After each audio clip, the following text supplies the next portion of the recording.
Bismillahirrahmanirrahim. Assalamualaikum warahmatullahi wabarakatuh. Innal hamdalillah nahmaduhu wa nasta'inuhu wa nastaghfiruhu wa nastahdihi wa natubu ilayhi wa na'udzu billahi min shururi anfusina wa sayyiati a'malina. Man yahdihillahu fala mudilla lahu wa man yudlil falan tajida lahu waliyyan mursyida. Asyhadu an la ilaha illallah wahdahu la syarika lah wa asyhadu anna Muhammadan abduhu wa rasuluh. Allahumma fassalli wa sallim wa barik wa an'im ala nabiyyina wa habibina Muhammad wa ala alihi wa ashabihi wa azwajihi wa dhurriyyatihi wa man tabi'ahum bi ihsanin ila yaumiddin, amma ba'd. Jamaah yang dirahmati Allah, ayah ibu yang berbahagia, malam hari ini pantas kita berbahagia sekali karena Allah izinkan kita bisa hadir di rumah Allah, di masjid, dalam rangka tholabul ilmi dan dalam rangka mensyiar-syiarkan agama Allah. Semoga ini menjadi amal saleh yang diterima Allah Subhanahu wa taala. Malam Ahad ini ada banyak pilihan kegiatan. Ibu-ibu, bapak bisa nengok cucu gitu kan. Ini kan levelnya udah punya cucu ya. Bisa apa aja, tapi Allah pilihkan kita di malam ini hadir di masjid. Tholabul ilmi ini merupakan karunia yang Allah berikan kepada sebagian hambanya. Kita syukuri. Amin ya rabbal alamin. Karena sebagaimana kata Nabi di Marwahu Tirmidzi, hadis hasan, man sarratu hasanatuhu wa sa'atu sayyi'atu fahuwa mu'min. Ibu-ibu bersama saya, halo? Ya. Siap. Langsung. Man sarratu hasanatuhu wa sa'atu sayyi'atu fahuwa mu'min. Barang siapa yang perbuatan baiknya membuat dia bahagia dan perbuatan buruknya membuat dia sedih, dia mukmin. Tanda iman itu kita bahagia waktu berbuat baik. Alhamdulillah kita bisa ngaji.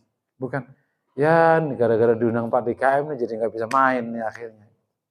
Kita bersyukur bisa ngaji, kita bisa bersyukur hadir di rumah Allah SWT. Dan Bapak Ibu semoga bahagia malam hari ini ya. Hidup itu sekali harus bahagia.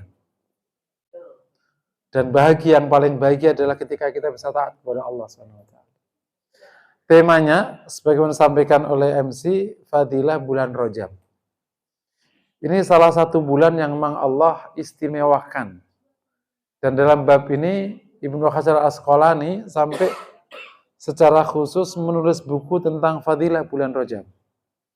Ibnu Hajar adalah salah satu ulama hadis yang menjadi pemutus perkara akhir biasanya. Kalau ada hadis, ada perdebatan, Ibnu Hajar biasanya yang menetapkan atau istihadnya yang paling akhir. Biasanya kita akan gunakan pandangan beliau sebagai pandangan paling akhir, karena ia memang dianggap paling mumpuni setelah Bukhari. Karena ada Bukhari, Tirmidzi, terus abad ke-8 itulah beliau. Khusus menulis buku tentang Fadilah Bulan Rajab. Dan memang di bulan Rajab ini perbincangannya dahsyat sekali. Karena banyak hadis berseliweran tentang masalah hadis Fadilah Bulan Rajab. Tapi ada sebagian yang sahih, sebagian yang hasan, dan sebagian yang dhaif, dan bahkan sebagian yang maudhu. Nah, oleh karena itu kita perlu menyisir gitu dan memahami bab ini agar kita terdorong untuk beramal saleh di bulan Rajab, tapi berdasarkan sebuah dasar yang dapat dipertanggungjawabkan. Secara umum yang paling kuat ya dari bulan Rajab itu adalah ia menjadi bagian dari Asyhurul Hurum. Itu yang paling kuat dari fadilah bulan Rajab. Sebagaimana dinyatakan oleh Ibnu Hajar Al-Asqalani.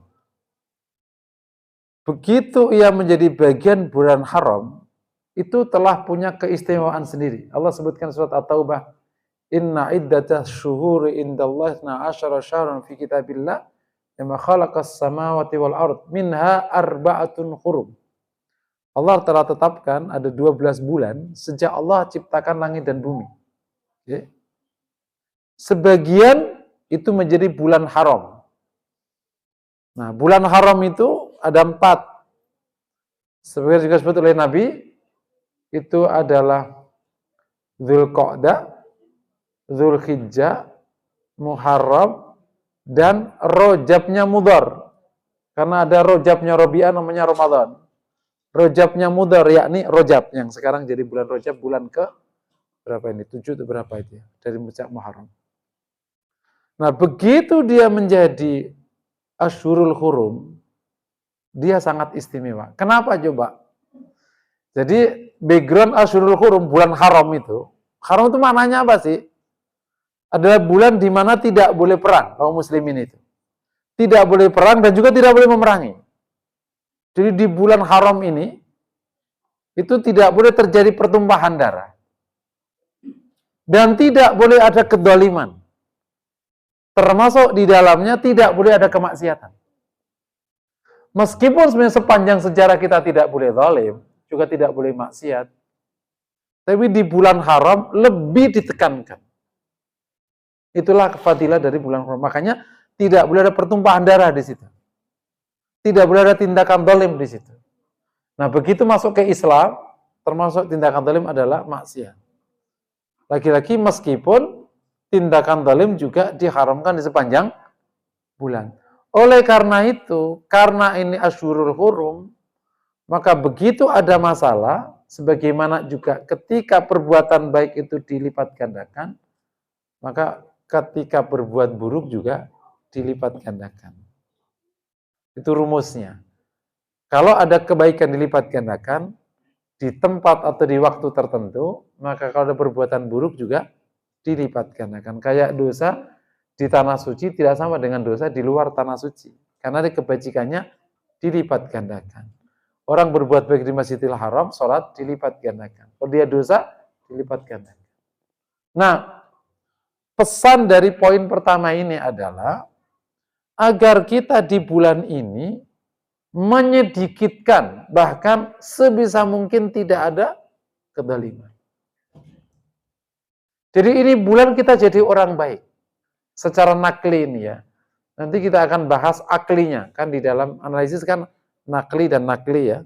Dalilnya apa dan logikanya apa. Di bulan ini, makanya kita dapati salafus saleh, para ulama, di bulan Rajab itu memang sudah mulai memperbanyak amal saleh. Apalagi nanti ada fadilah yang disebutkan di belakangan. Dan menyedikitkan keburukan, kemaksiatan, apalagi yang terkait dengan pertumpahan darah. Dia harus hindari. Yang terjadi kedzaliman kepada sesama harus dihindari. Memang secara logika ini bulan persiapan menuju Ramadan. Nah, akan naik kelas nanti dari sini ke Sya'ban baru ke Ramadan. Sudah dipanasi gitu. Kesiapan kita ada di bulan Ramadan. Sejak bulan Rajab. Dan tradisi sejak zaman awal di bulan Rajab itu orang sudah mulai banyak ibadah. Di samping dia menyedikitkan kemaksiatan. Makanya kita bersyukur kepada Allah. Malam hari ini hadir, semoga menjadi jalan hidayah kita. Kita semakin taat kepada Allah sejak bulan Rajab ini. Dan kita semakin jauh dari maksiat sejak bulan Rajab ini. Berarti boleh dong saat nanti bulan Syawal balik lagi. Enggak gitu cara berpikirnya. Ini ditata agar kita semakin baik, semakin baik. Karena di jalan kebaikan itulah kebahagiaan orang beriman. Setuju ya Bapak? Kalau orang-orang kapitalis bahagia karena dapat harta, orang mukmin bahagia karena dia bisa berbuat baik. Urusan harta itu sudah otomatis, nggak usah dibahas. Ibnu Athaillah dari Al-Hikam mengatakan orang mukmin urusan dunia tidak pernah boleh cemas dan tidak pernah boleh khawatir. Kenapa? Karena kepada orang kafir yang tidak beriman, yang nggak pernah sujud, yang nggak pernah taat, Allah kasih dia kok. Apalagi kepada hambanya yang beriman. Jadi bab itu nggak usah dibahas. Jadi kita bahagia ketika kita bisa berbuat baik. Dan begitu kita di bulan Rajab ternyata memang dikasih kesempatan yang luar biasa, maka kita bahagia. Memasuki bulan Rajab itu bahagia karena kita akan memanaskan kebajikan yang bisa jadi kemarin redup. Karena satu dan lain hal akhirnya tidak maksimal kebajikan kita. Apalagi kelihatannya jamaah yang hadir ini sudah mendekati maghrib kelihatannya. Sudah isya. Sudah tahajud. Betul. Ketika Allah SWT sudah berikan kita umur segini, itu sudah tidak ada alasan kita untuk main-main. Hadis Nabi, hadis sahih. Dan hadis ini masyhur sekali ya, populer sekali. Rasul mengatakan, a'darallahu imra'an ajjala umrahu ila arba'ina sanah wa fi riwayatin ila sittina sanah. Allah tidak lagi memberikan ruang alasan, yakni untuk tidak taat kepadanya bagi orang yang telah Allah panjangkan umurnya sampai 40 tahun, sebuah riwayat sampai 60 tahun. Jadi begitu umur segitu, sudah nggak ada lagi bisa main-main. Kalau istri masih main-main sebelum umur itu, masih agak pantas. Begitu sudah 40 atau 60, udah nggak pantas. Pantasnya ada di sini. Sudah. Mau apa? Mau main jangkrik, udah nggak cocok. Mau apa? Udah nggak cocok.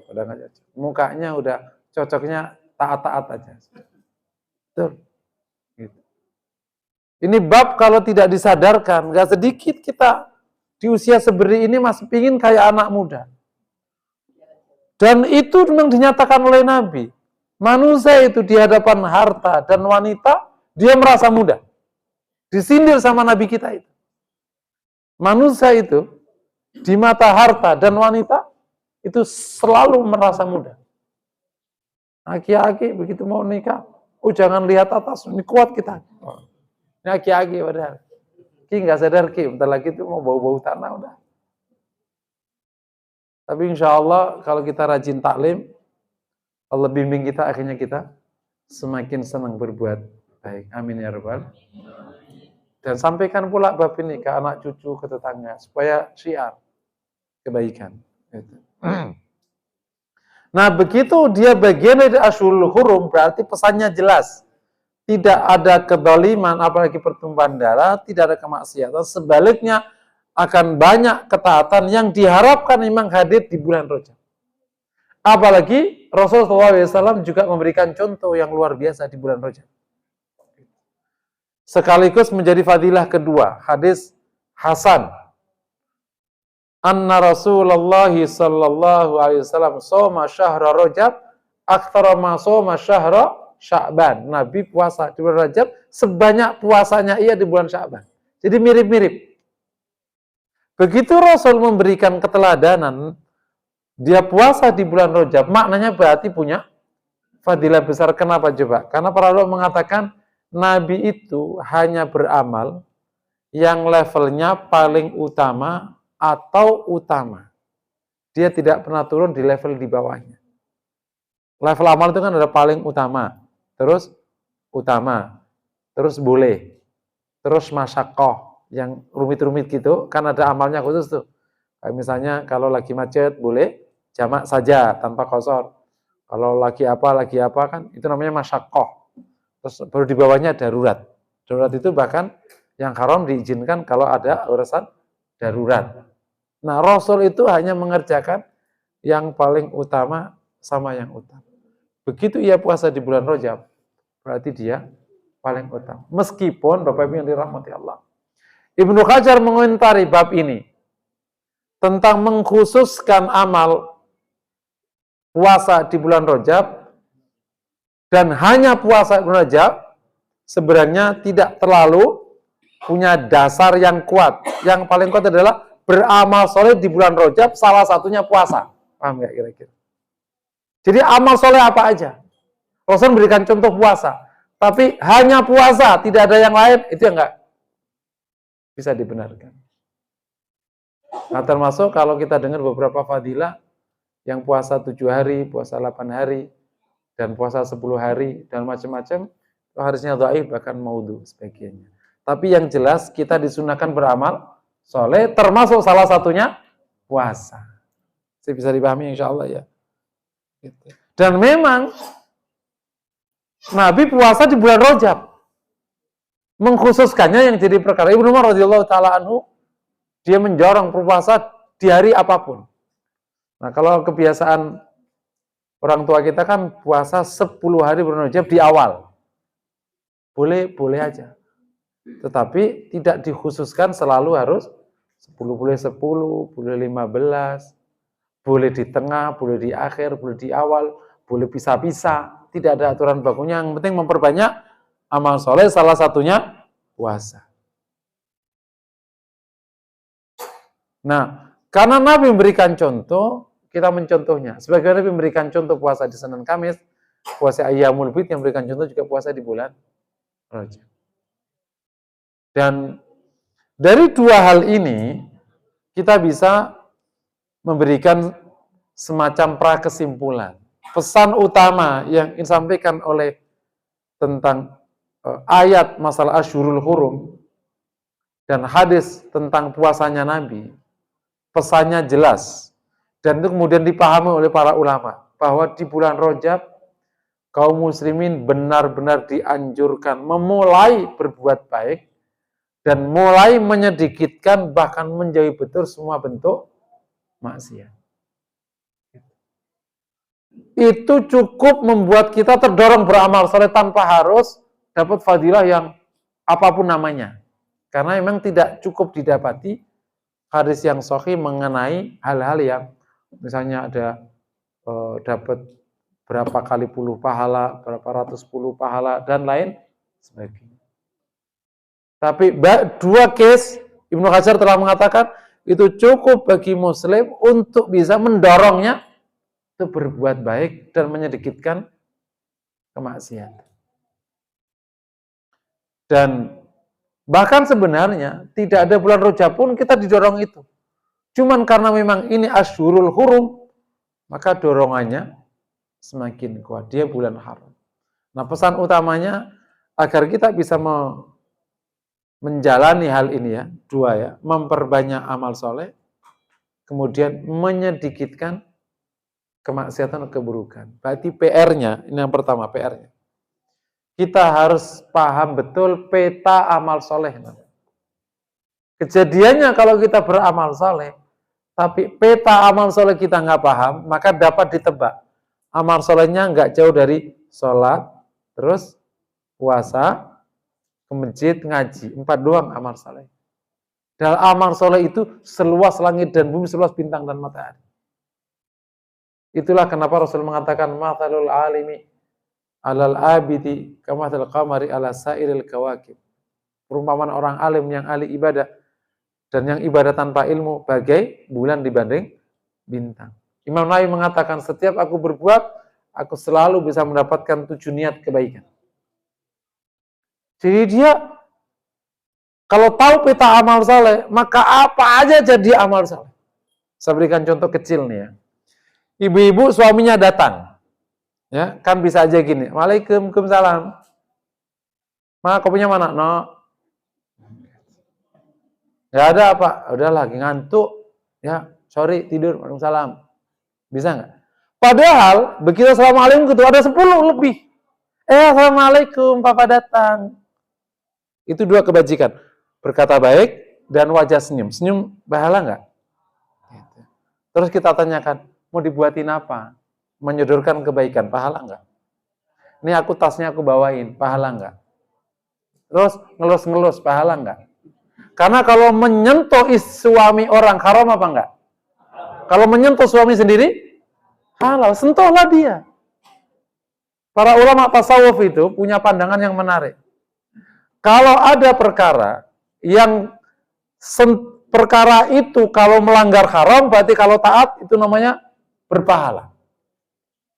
Kalau kita salaman sama wanita yang bukan istri, haram nggak? Haram. Berarti kalau salaman sama istrinya, halal. Dilus, pahala. Jadi kita akan tahu peta pahala sejak dia masuk. Itulah amal soleh. Kelebihan Islam itu adalah menempatkan seluruh hal yang dikerjakan oleh manusia bisa menjadi amal kebaikan. Saat dulu umat sebelum Nabi, kalau dia ibadah, harus ke tempat ibadah. Sementara umat Nabi, kalau ibadah, di mana saja bisa ibadah. Itu memang kesunnah Rasulullah alaihi wasallam. Jadi kita harus tahu peta amal soleh. Sehingga begitu masuk Rajab itu, amal solehnya jadi berlimpah. Berapa kemampuan orang sholat? Nggak banyak. Kalau puasa clear ya, sepanjang hari kita. Tapi kan kalau kita bisa tambah, ada puasa, ada zikir, ada senyuman, ada kejujuran, ada mulai amal hati, keikhlasan, rasa syukur, rasa sabar, apa berharap kepada Allah, takut pada Allah, mencintai Allah, amal soleh nggak semua itu di sini. Dan itu nggak ada waktunya, lewat aja begitu. Mencintai Allah, amal soleh nggak? Takut pada Allah, amal soleh nggak? Dan itu nggak perlu waktu. Kau takut kepada Allah. Mengikhlaskan hidup, amal soleh nggak? Jadi perlu memahami peta amal soleh. Yang kedua juga perlu memahami seluruh peluang kemaksiatan.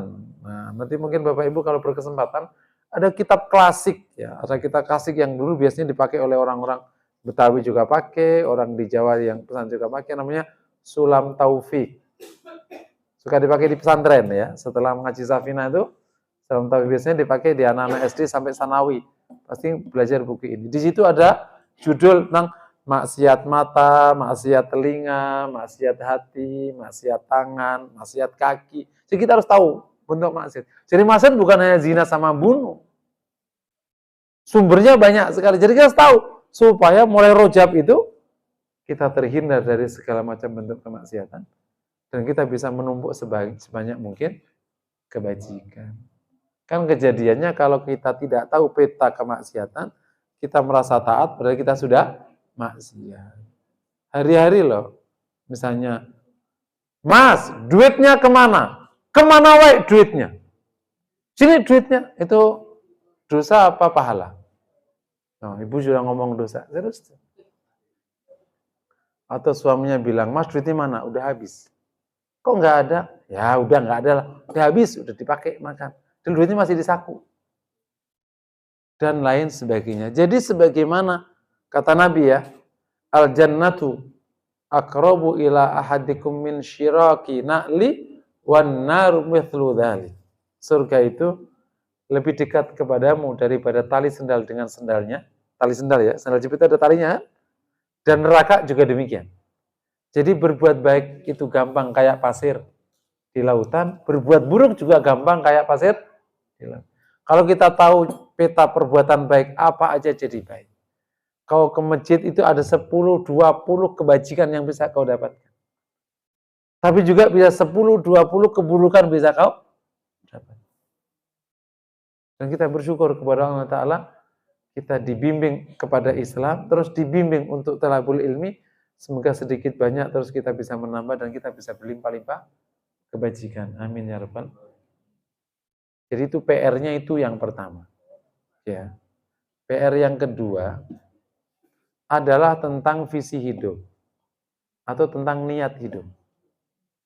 Karena orang bisa berbuat baik sebanyak ini nanti, sebagaimana ditradisikan oleh para salafus soleh.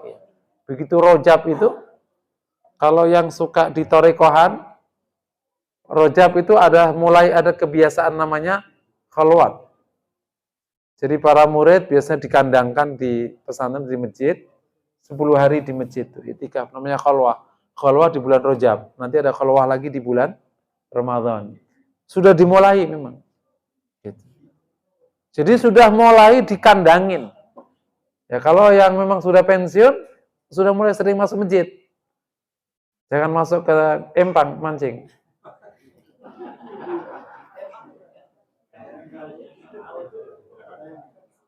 Sudah mulai masuk. Gitu. Masjid mulai rame Rajab itu. Gitu. Wajib juga rame ya. Berarti mancingnya di masjid.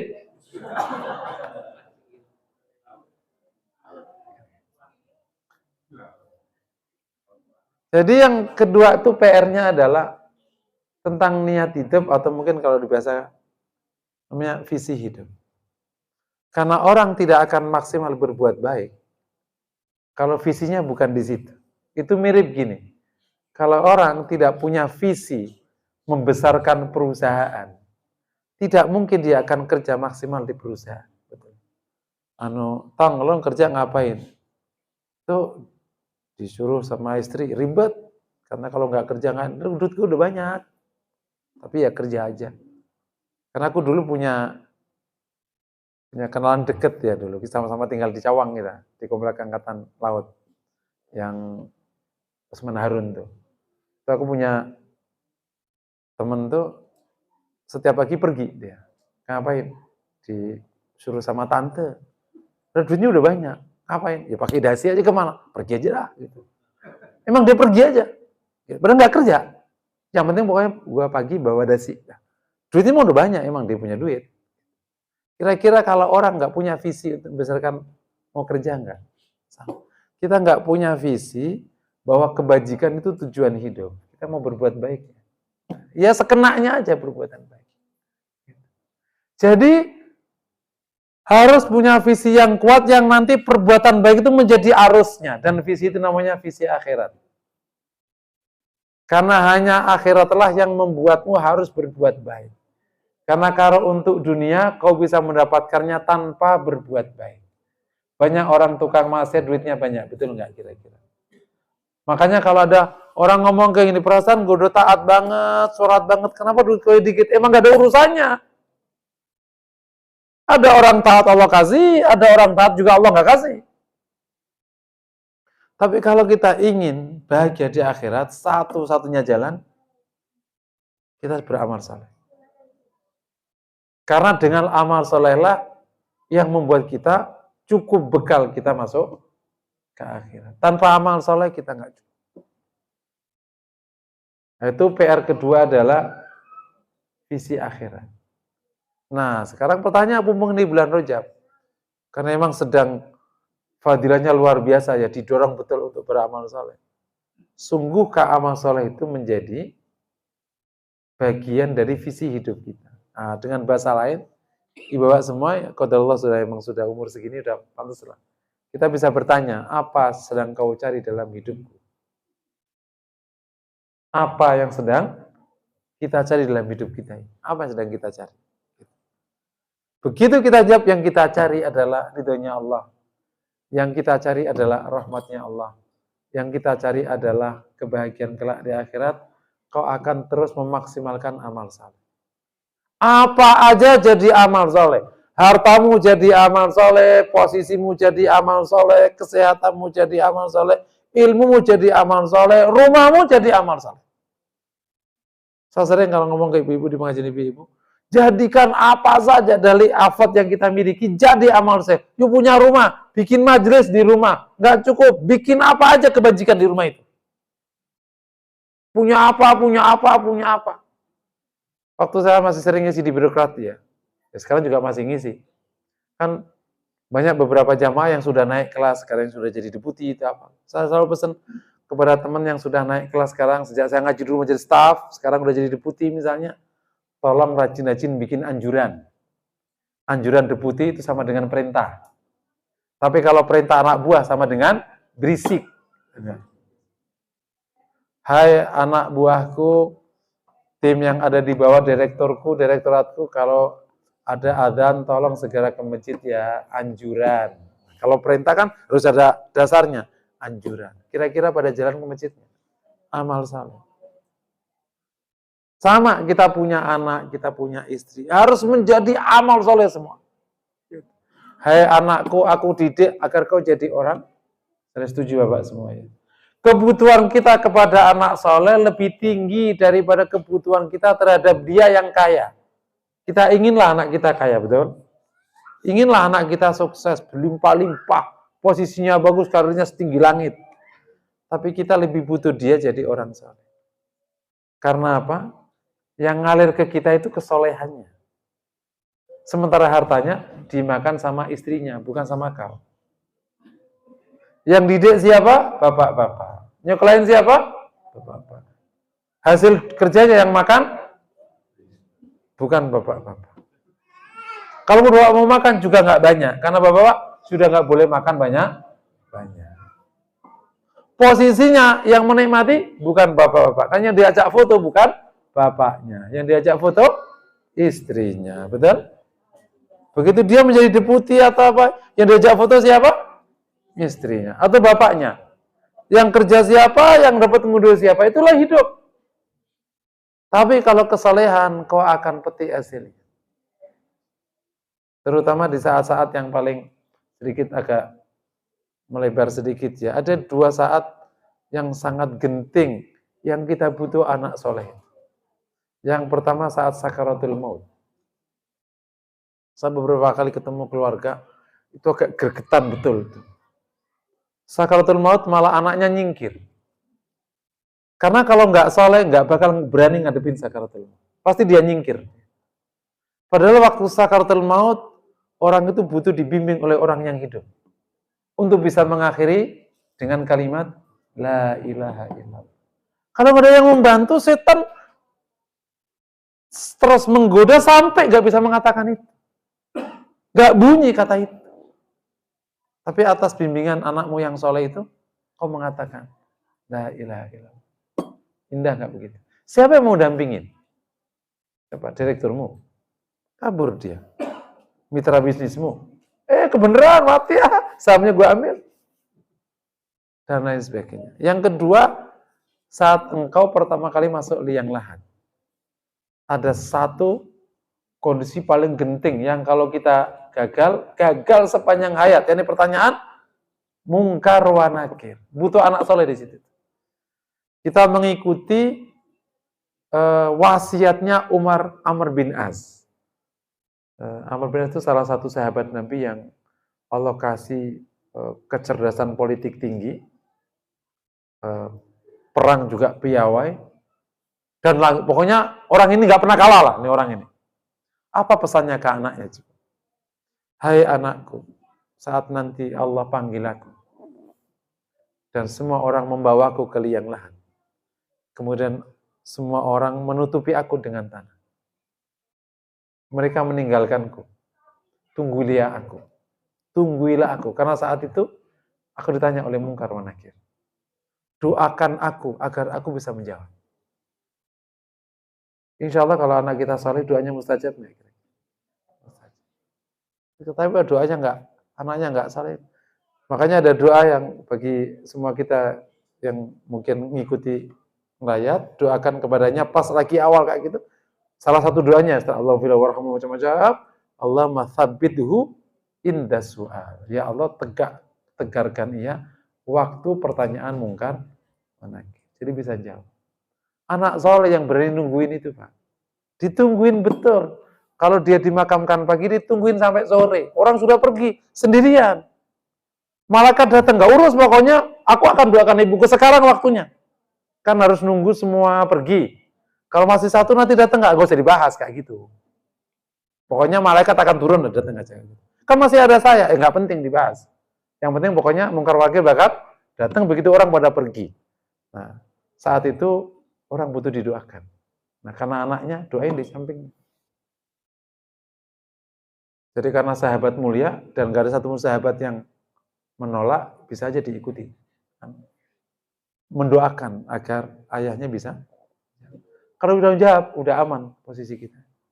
Karena kata Nabi, Al-qabru awwalu manazil akhirah. Kubur itu adalah pos pertamanya akhirat. In naja. Kalau selamat dia bakal. Jadi kita ingin anak saleh. Kembali ya tadi, PR agar kita bisa beramal saleh sebanyak-banyaknya dan menyedikitkan maksiat sebanyak-banyaknya. Yang pertama tahu peta kebajikan dan keburukan, yang kedua menguatkan visi. Karena kalau nggak kuat visinya, kita dapat dipastikan pasti malas beramal saleh. Bukan tujuan hidupnya kok. Wal alladzi khalaqal mauta wal hayata liyabluwakum ayyukum ahsanu. Ia menciptakan hidup dan mati untuk mengujimu mana yang paling baik amal. Rumus nih, hidup untuk berbuat sebaik-baiknya dan sebanyak-banyaknya. Bukan untuk mengumpulkan sebanyak-banyaknya. Bukan pula untuk istirahat seenak-enaknya. Mau istirahat seenak-enaknya, tempatnya di alam barzah. Mau istirahat di alam barzah. Emang iya, nggak ngapa-ngapain itu. Nggak ada tagihan listrik, nggak ada tagihan PAM, telepon. Nggak ada permintaan istrimu minta belanja. Nggak ada. Aman. Tidak ada perintah sholat, nggak disuruh ibadah, nggak disuruh qiyamul lail, nggak disuruh. Udah selesai, kau istirahat di situ. Kalau mengumpulkan sebanyak-banyaknya, tempatnya bukan di dunia, tempatnya di akhirat. Di akhirat cara mengumpulkan nggak pakai kerja, nggak pakai invest, cuma ngerentek di hati dapat. Walakum fiya ma tasyanfusukum walakum fiya ma tad'un. Yang diinginkan hatimu Allah langsung kasih. Rasul menceritakan di hadis Imam Baghawi, hadis sahih, ada seorang di ahli jannah, ya Allah, aku ingin punya kebun. Allah berfirman kepada hadis sahih ini, bukankah aku sudah berikan pada muslim yang kau minta? Iya ya Allah, tapi saya minta kebun. Maka ia dikasih kebun oleh Allah. Terus kebunnya langsung berbuah. Terus kemudian dia langsung memetik. Kenapa? Karena kesenangan orang punya kebun itu, pas punya kebunnya, terus pas berbuahnya, pas metiknya, pas nyangkulnya nggak enak. Di akhirat itu dikasih, terus berbuah, terus metik. Dikasih enaknya doang. Emang kayak gitu di akhirat. Allah Ta'ala itu punya 100 rahmat. Ini hadis Hasan ya, kalau nggak Hasan sahih. Allah punya rahmat itu 100. Hadis diriwayatkan oleh Imam Bukhari di Adabul Mufrad. Iya, hadisnya sahih. Inna lillahi mi'atu juz'in mi'atu rahmah. Allah punya 100 rahmat. Dan Allah beri kepada hambanya di bumi ini 1 bagian rahmat. Dan Allah tahan 99 rahmat. Dengan 1 bagian itu cukup dipakai untuk menyayangi seluruh hamba Allah ini, sampai seorang kuda akan mengangkat kakinya begitu mau menginjak anaknya, saking sayang sama anaknya. Nah, ada 99 rahmat, bayangin, yang ditahan kelak di akhirat. Kira-kira apa yang diinginkan namanya dapatnya? Satu rahmat aja cukup dipakai menghidupi orang triliunan orang ini sekarang ini. Nah, jadi kalau ingin dapat, mengumpulkan tempatnya di akhirat. Mau apa aja. Terus di sini ngapain? Di sini tempatnya berbuat. Makanya jadikan semua yang kau miliki menjadi perbuatan baik. Bahasa Arabnya jadi amal soleh. Hartamu nggak ada artinya kalau tidak bergeser menjadi amal soleh. Kapan harta jadi amal soleh? Kalau dia menjadi sedekah atau zakat. Posisimu nggak ada artinya kalau nggak bergeser jadi amal soleh. Jadi apa? Jadi amar ma'ruf nahi mungkar. Popularitasmu, kesehatanmu, ilmumu, istrimu, anakmu, semua harus jadi amal soleh. Jadi kita tuker semua produk ini bergeser jadi amal yang nanti kita akan unduh dia. Kalau visi kita akhirat, visi kita mardatillah, kita akan semangat beramal soleh. Orang boleh ditanya, ketika mengurangkan hartanya dari tabungannya, secara fisik orang kapitalis, uangku berkurang. Kita mengatakan hartaku bertambah. Karena bergeser dari rekening di bank dunia, bergeser ke rekening di bank akhirat.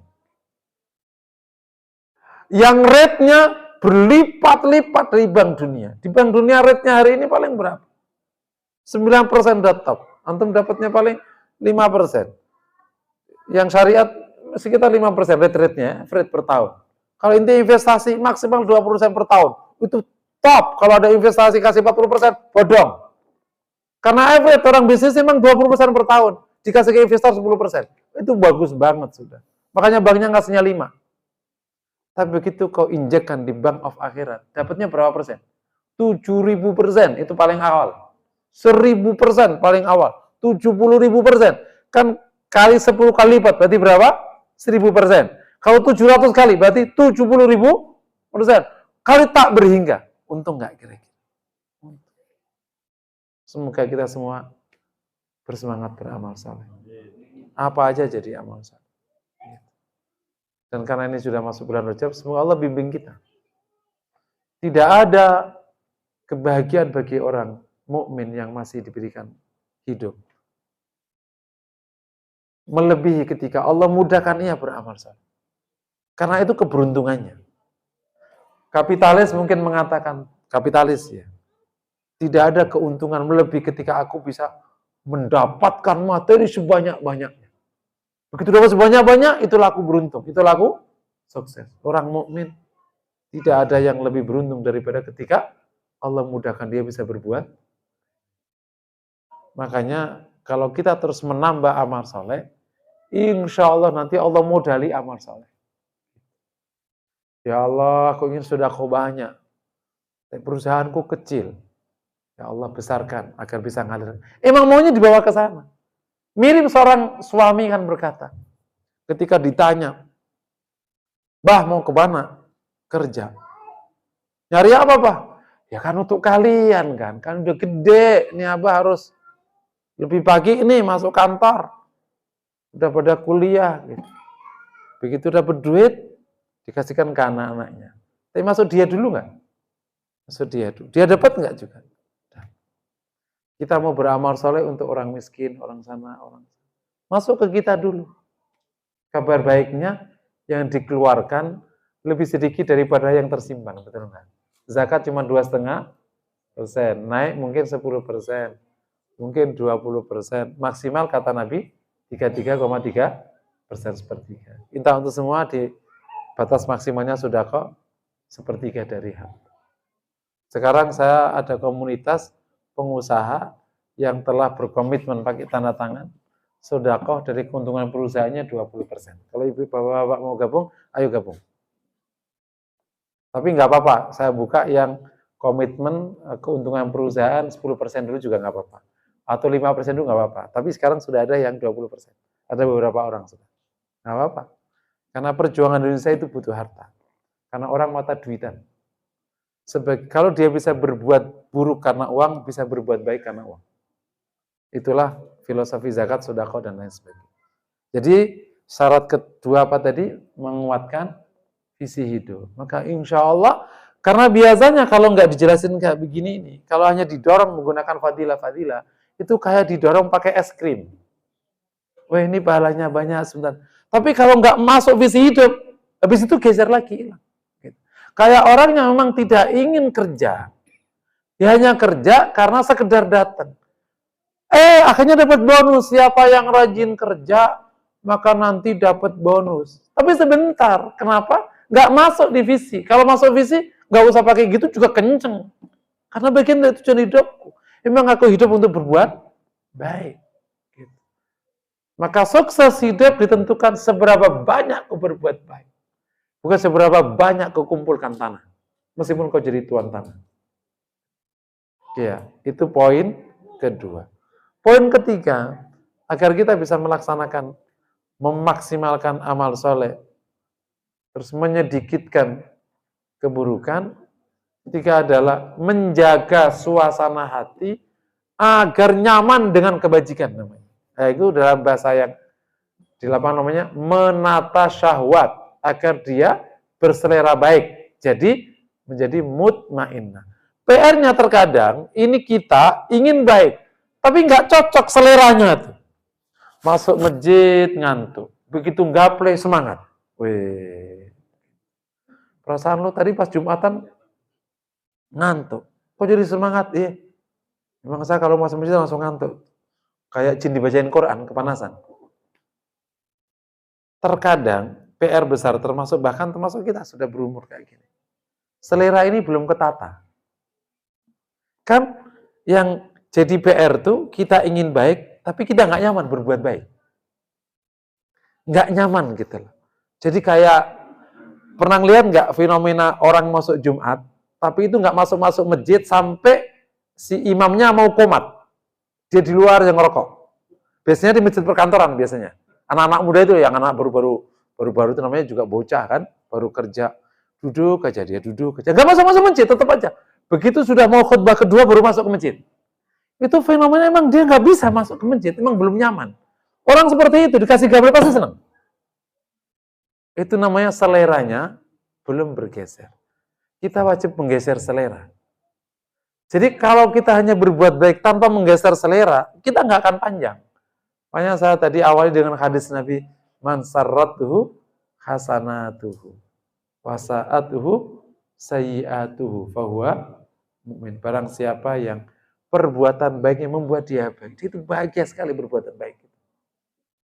Dan ketika berbuat buruk itu sedih, bukan ya Allah tong ya, kalau gua nggak tua kayak gini, harmoni ke atas, wah gua udah lalap tuh dari muda, apa tuh gandangnya? Kok dia memang suka ke harmoni apa? Jadi belum ada pertaubatan, belum ada ketidaknyamanan atas keburukan. Maka bisa balik. Tapi kalau orang nyaman, maka dia akan ngerangsek. Karena dorongan perbuatan baik itu, kalau sudah menggunakan rasa kenyamanan, atau mungkin bahasa lain, menggunakan dorongan cinta, itu akan maksimal dan istiqomah. Wong suka dia di situ.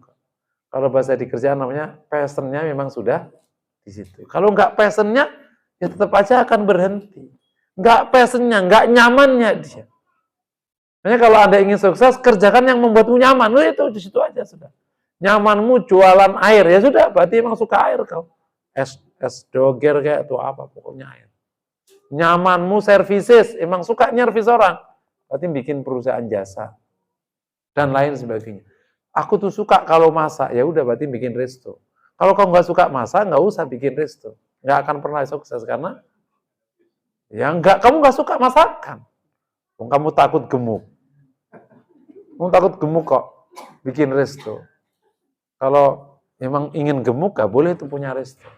Dicicipin semuanya. Nah, ini juga PR. PR bagi kaum muslimin yang muda Islam sejak lahir. Sehingga kebaikan itu kayak nggak ada rasanya. Ada salah satu doa yang kita panjatkan, yang diajarkan oleh Nabi di doa pagi dan sore hari. Raditu billahi rabba wa bil islami wa bi Muhammadin nabiyyu saridha Allah Rabbku, yakni pengatur hidup, dan ridha Islam sebagai agama. Ridha Islam agama itu aku ridha itu apa sih? Seneng banget aku berislam.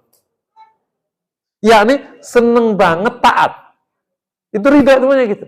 Jadi bukan sekedar aku taat, tapi aku seneng taat. Bukan sekedar berislam, tapi aku seneng berislam. Jadi, Pak, saya di masjid itu seneng, karena ini kebaikan. Di buku Syu'abul Iman, cabang iman, itu ada salah satu cabang iman yang disisipkan oleh Imam Baihaqi. Kalau Bapak Ibu nanti berkesempatan, cari buku namanya Syu'abul Iman, cabang iman. Itu ada 77 cabang iman, itu penelitian para ulama, karena Nabi mengatakan cabang iman 73 sampai 79. Ada cabang iman nomor 23, semoga tidak salah angka. Namanya iktikaf. Saya tuh duduk lama tuh. Apa hebatnya iktikaf jadi cabang iman? Wong cuma iktikaf duduk di masjid, apa hebatnya sih? Kalau cabang iman sholat, jihad, amar ma'ruf kan, wah ini memang masuk akal ya. Amal-amal besar lah. Gitu. Iktikaf apa hebatnya iktikaf?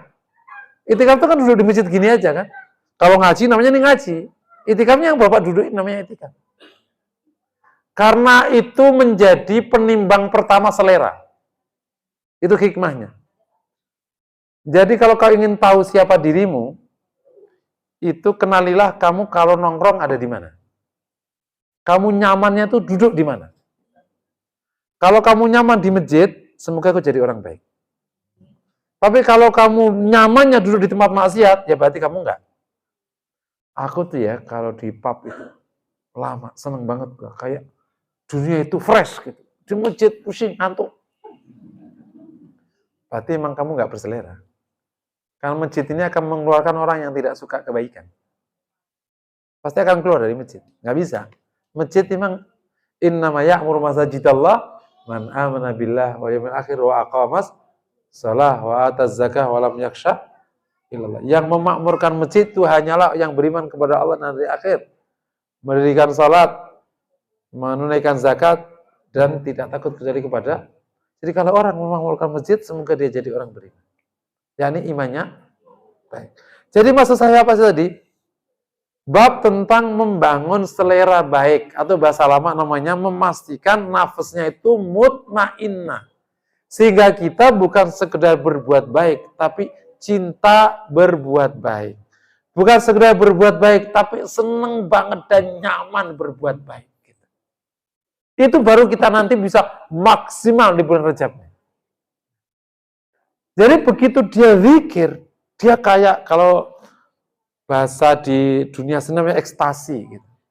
Ada beberapa taubater itu yang bisa sampai level begitu.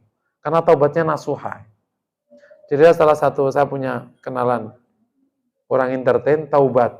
Begitu umroh nggak mau keluar dari masjid. Saking bahagianya. Dia mengatakan, saya ekstasi zikir, katanya.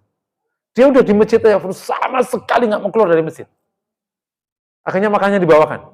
Aku nggak mau keluar dari masjid. Aku mendapatkan kebahagiaan tak terkira ada di sini. Waktu sholat, aku bahagia sekali. Ada nggak hadis Nabi yang terkenal tuh? Ngomong ke Bilal, "Arikhna biha ya Bilal," kata Rasulullah. "Rilekkan aku dengan sholat, hai Bilal." Nabi itu kalau tegang, katakan enggak tegang, ngerileknya pakai sholat, bukan dibalik. Kita itu pas sholat tegang, rileknya pas makan. Beda lagi. Jadi orang sholat kok rilek? Emang iya, kan dia menemukan kebahagiaannya. Kita bisa tangkap dari pernyataan Hasan Al-Basri rahimallahu ta'ala. Hasan Al-Basri ada salah satu ulama salaf yang waktu lahir ditimang oleh Ummi Salamah. Karena ayahnya, Ummi Salamah ya istri Nabi sallallahu alaihi wasallam. Dia pas lahir ditimang oleh Ummi Salamah. Jadi memang benar-benar dapat asuhan baik. Karena ibunya dulu adalah hamba sahaya. Kala perang waktu Persia kala, dia jadi hamba sahaya. Ibunya juga orang Persia. Makanya Al-Basri terkenal dengan kegantengannya. Pengen orang Persia. Bapaknya Persia, ibunya Persia. Dimerdekakan oleh Ummi Salamah.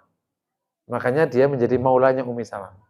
Pas lahir ditimang oleh Umi, didoakan oleh istri Nabi. Bayangin aja coba. Jadilah orang alim yang sangat besar. Ia mengatakan begini, tidak ada waktu yang lebih aku cintai melebihi ketika aku menghadap Tuhanku. Dan tidak ada untaian kata yang melewati lisanku yang aku sukai melebihi ketika aku menyebut nama Tuhanku. Jadi ketika dia menghadap Allah, itu saat yang paling ia sukai. Hai orang-orang beriman, bagaimana kau tidak mencintai penciptamu sedangkan ia terus membimbingmu, menghidupkanmu, mengawalmu. Toh kau mencintai ciptaannya. Kok bisa mencintai ciptaannya, tidak mencintai penciptanya? Namanya apa itu? Kebalik. Kau cintai ciptaannya, dia siapa dia? Istrimu. Kau cintai ciptaannya, namanya tanah.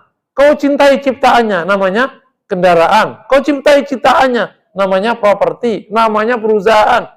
Kenapa kau tidak mencintai penciptanya? Orang mukmin mencintai penciptanya sebelum ia mencintai ciptaan. Maka dia sangat senang ketika menghadap penciptanya. Karena ia menghidupkan. Saya sering mengatakan, sebelum kita sekarang ada di sini, kita ada di mana? Ada di rahim ibu kita, betul ya? Sebelum kita ada di rahim ibu kita ada di mana? Kita nggak di mana-mana, nggak jelas. Bisa jadi engkau, kalau bukan Allah takdirkan, engkau menjadi bagian dari air yang mungkin kebuang-buang itu. Tapi ternyata Allah izinkan berhenti di rahim ibumu, kau jadi di situ. Akhirnya kau jadi orang. Dan bentar lagi kau hilang, kau nggak ada lagi di sini. Hilang, entah kemana. Hilang. Badanmu balik ke tanah, diure oleh tanah. Allah hidupkan kita, maka kita suka bertemu. Nah itu orang-orang mukmin kan begitu. Makanya dia mengharap bertemu Rabb-nya. Dia mencintai ketika menyebut nama Tuhannya. Zikir, dia suka. Karena Tuhankulah yang memberikan aku makan, yang memberikan aku sehat, betul ya kira-kira. Saya harus meyakinkan ini supaya masuk di otak. Selama ini terutama orang-orang kota yang sekolah tinggi, yang memang nilainya bagus, merasa dia telah banyak usaha, kontribusi usahanya besar, sehingga dia mendapatkan kehidupan yang layak. Hai manusia, usahamu itu nggak ada apa-apanya dibanding hasil. Hanya karena Allah ngasih ruang padamu usaha. Usahamu itu kalau dibanding dengan semua sebab, nggak ada 1%-nya. Saya berikan contoh. Untuk supaya sehat, itu berapa variabel? Ada 4 ya, terkenal. Pertama, berpikir baik. Kedua, istirahat cukup. 3, olahraga cukup. Terakhir, makan yang baik. Ya, kerjaan kita, katakan kita abaikan 3. Kita sekarang mengambil usaha makan yang baik. Yang kamu kerjakan itu nggak banyak urusan makan baik itu. Kamu nggak nanam. Kamu nggak milih. Kamu hanya masukin makanan di atas piring di meja ke mulut. Udah itu aja kamu kerjakan. Masak kamu juga enggak, betul? Bawa ikan kamu juga enggak. Siapa yang bawa ikan ke rumahmu? Bukan kau. Itu pedagang yang bawa. Kamu juga begitu ngurusin yang kau makan tadi itu. Siapa yang menggiring ikan sampai ke rumahmu? Kenapa ada pedagang bisa mau menjual ke rumahmu? Bukan kau yang menggerakkan. Kabar buruknya begitu makanan kau masukkan ke mulutmu, kamu juga nggak ngapa-ngapain. Dia yang milah-milah, yang sampah dibawa ke bawah, yang masih bisa dipakai akan diolah jadi darah dan macam-macam, terus diproses. Kamu ngapain? Kamu nggak ngapa-ngapain. Bahkan kamu zalim kepada badanmu. Jam 12 malam ke Tanah Abang, beli nasi goreng kambing di Jalan Sabang. Bayangin coba. Kerja sampai jam 6 pagi belum kelar tuh kambing. Kan 6 jam kambing kan? Jadi kita nggak ngapa-ngapa untuk sehat itu karena Allah sehatkan. Kita usaha karena Allah kasih ruang usaha. Ibu-ibu sekarang bisa makan. Emang siapa yang kasih makan? Suamimu. Allah yang kasih makan. Caranya ada laki-laki bodoh ditanamin cinta. Udah kerja keras untuk wanita ini. Betul nggak kira-kira? Kenapa Bapak mau kerja untuk wanita ini? Karena kau mencintainya, betul? Betul? Jadi kau ini hidup karena ada cinta Allah tanamkan di laki-laki ini.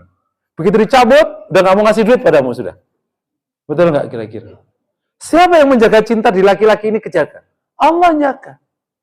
Jadi yang ngasih makan itu Allah. Dengan caranya dihadirkan hambanya yang nggak kenal, yang dulu yang ngurusin bapaknya, didekatkan ke kau. Ditaruh cinta. Nyuk udah. Panting tuang, peres keringat, siang malam duitnya diamprokin ke ibu. Amin ya rabbal.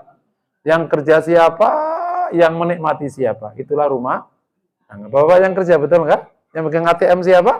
Istrinya. Yang kredit mobil siapa? Bapak-bapak. Yang naikin? Istrinya. Karena bapak-bapak naik kereta. Iya betul.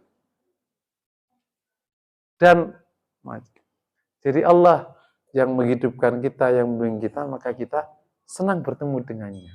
Nah, ini harus kita bangun, bumbung masih rojab ya. Nafasnya menjadi mutmainnah, sehingga nanti kita itu sangat maksimal. Begitu, saya nyebutnya ada selera, insya Allah ada 3 kebajikan muncul. Begitu kita bisa menanamkan kebaikan dalam bentuk selera. Udah berselera, udah punya passion. Yang pertama insya Allah kebaikannya maksimal. Karena sudah berselera kita, maksimal. Tidak minimal. Kan terkadang kita berbuat baik atau beramal itu minimal. Sholat yang penting syah. Udah yang penting syah lah. Wudhu yang penting syah. Tidak maksimal. Sehingga akhirnya nggak naik kelas. Ibarat kalau beragam, itu bantet gitu. Berkarir itu staf sepanjang masa. Muka staf gitu, kira-kira gitu. Nah ini beragama sejak zaman dulu bantet, nggak naik-naik. Karena apa? Ternyata bisa jadi kita nggak berselera. Wah. Sholat masih terpaksa. Nanti pas Ramadan kan ada imam tuh, kadang kita ngundang imam-imam yang dari PTIG itu mana kan. Terus dia panjang lebar. So kaki-kaki, ya Allah tong, lama amat tong sholatnya. Perasaan dulu gue di sini nggak lama-lama amat dah. Karena belum berselera. Begitu berselera.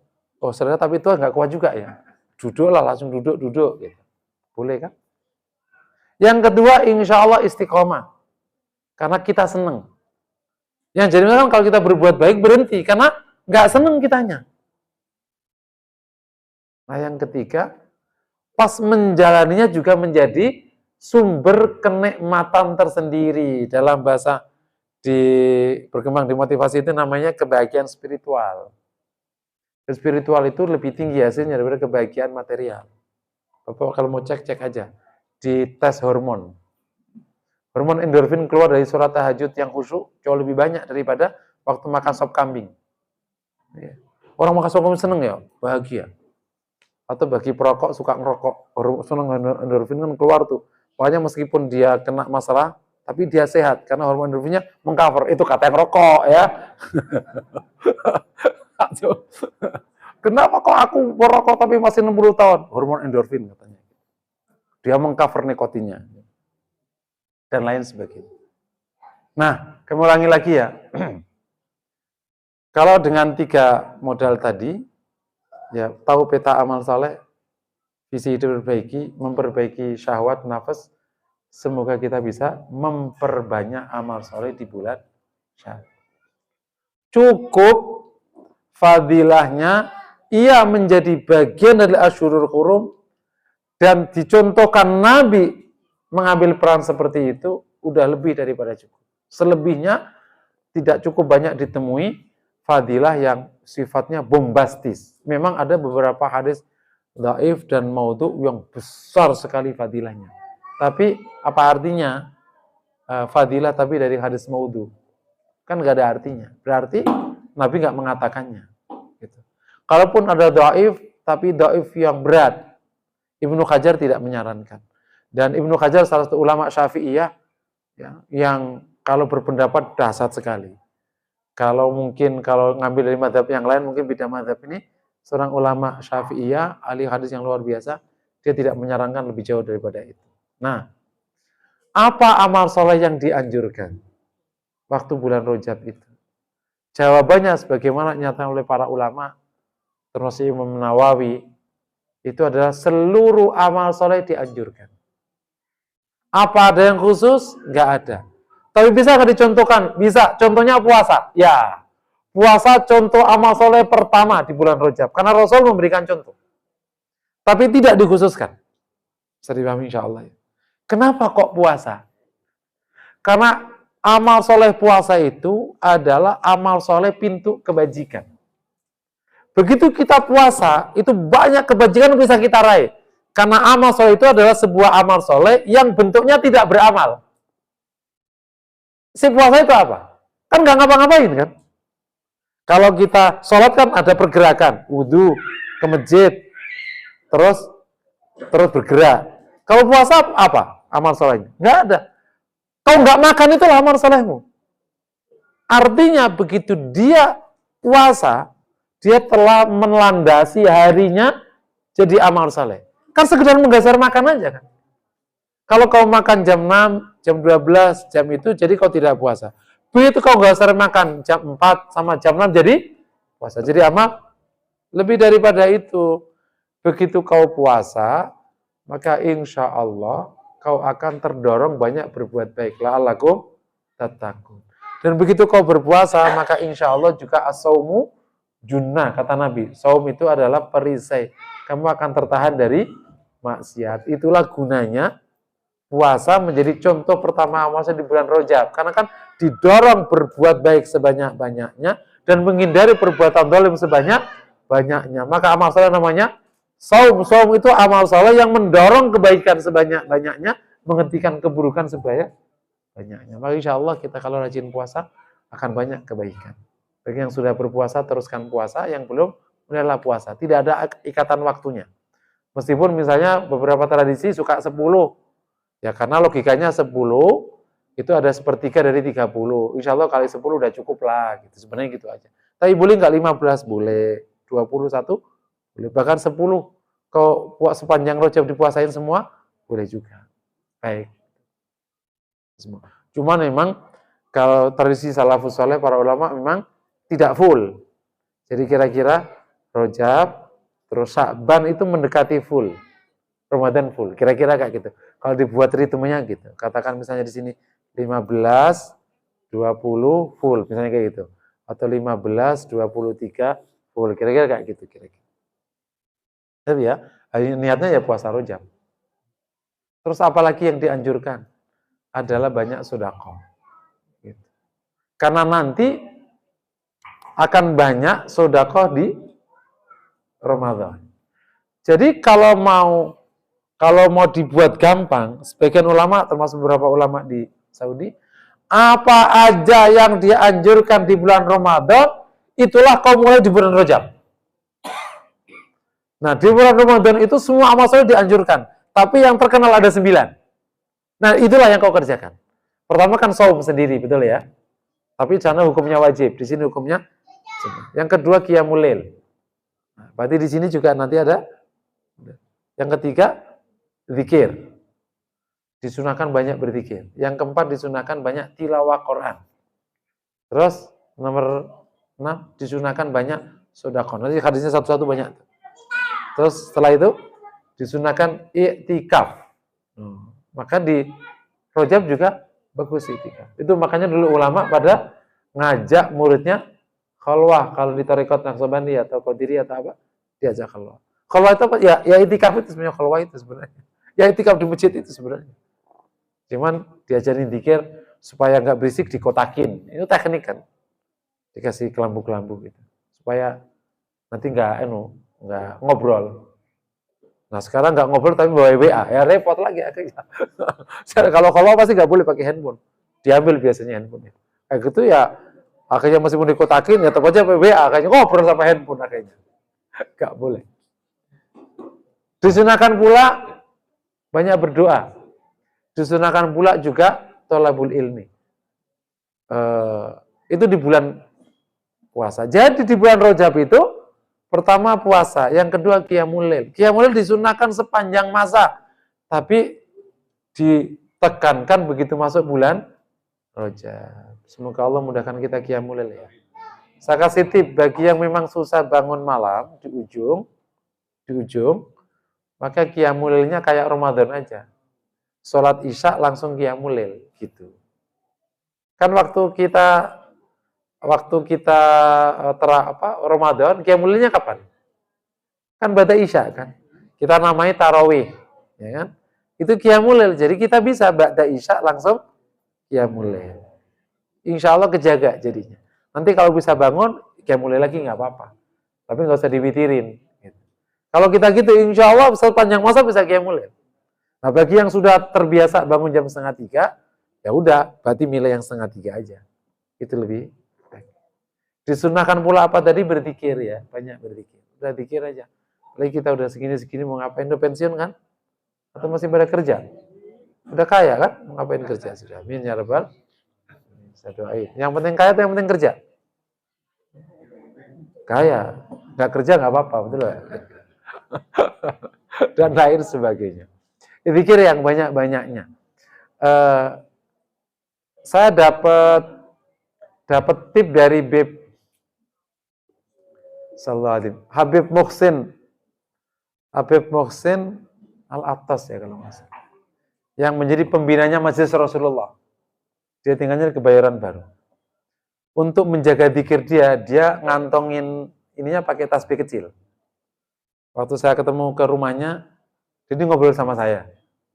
Dia gini aja. Makanya saya Muhsin kan juga. Muhsin, kamu tahu kenapa saya megang? Tahu lebih belum ya? Nggak tahu. Ini supaya aku mengingatkanku untuk selalu berzikir. Meskipun aku nggak zikir, kan ngomong sama kau nih. Tapi tasbihku, ingatkan aku gini aja terus.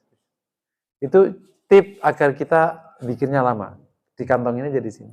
Nanti pasti gini terus. Gini terus, awalnya tangannya, lama-lama lisannya ikut. Lama-lama zikir terus. Dari kami. Tip bagus dari salah satu ulama. Beliau itu dianggap panglimanya habaib. Karena ya dia alim dan kaya masalahnya. Berikutnya juga disunahkan banyak tilawah Quran. Ya, karena nanti di Ramadan disunahkan banyak tilawah. Ya, semoga kalau segini ya setengah juz lah misalnya, kalau nggak bisa 1 juz dan lain sebagainya. Waktunya ya, insya Allah. Sip. Oke, dan disunahkan tadi, lain-lain tadi yang sudah saya sebutkan di Ramadan, termasuk sodako, memperbanyak sodako. Nah, tadi sekitar 9 amal soleh tadi, mulai pemanasannya di bulan Rajab. Dan semoga kita juga berlimpah fadilah dari Allah SWT, karena ini bulan haram. Sebagaimana setiap kebaikan yang dianjurkan di bulan tertentu, maka berarti juga keutamanya akan besar. Bapak yang dirahmati Allah, jamaah yang berbahagia, demikianlah sekilas tema masalah Fadilatul Rajab. Selebihnya Bapak Ibu bisa tengok bukunya Ibnu Hajar tentang Fadilatul Rajab. Ibnu Hajar Al-Asqalani. Itu diterangkan detail ada di sana. Tapi intinya satu, agar kita memperbanyak amal soleh, menghindari sebanyak mungkin amal maksiat. Demikian yang dapat saya sampaikan. Kurang lebihnya mohon maaf. Aqulu qouli hadza wa sallallahu wasallam ala Muhammad. Assalamualaikum warahmatullahi wabarakatuh.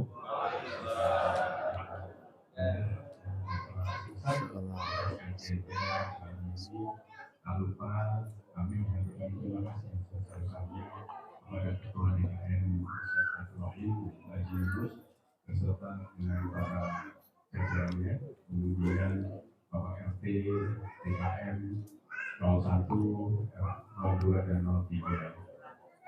Terutama kami ucapkan terima kasih kepada ibu-ibu yang sudah menyiapkan hidangan malam ini.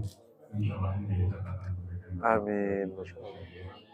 Dan terima kasih kepada Bapak dan Ibu sekalian sekenangannya. Insya Allah nanti bulan depan kajian Ramadan akan dilaksanakan di Blok A. Masih ada satu lagi musola Ya Allah, mari sama-sama kita mohon kepada Allah, berdoa. Semoga Allah kabulkan. Al-Fatihah.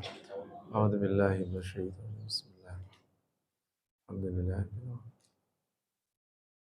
Iyyaka na'budu wa Suratul ladzina. Bismillahirrahmanirrahim. Alhamdulillahirabbil alamin. Hamdan syakirin. Hamdan yuafi ni'amaka fi mazidah ya rabbana lakal hamd. Allahumma salli wa sallim ala sayyidina Muhammad wa ala alihi wa sahbihi ajma'in.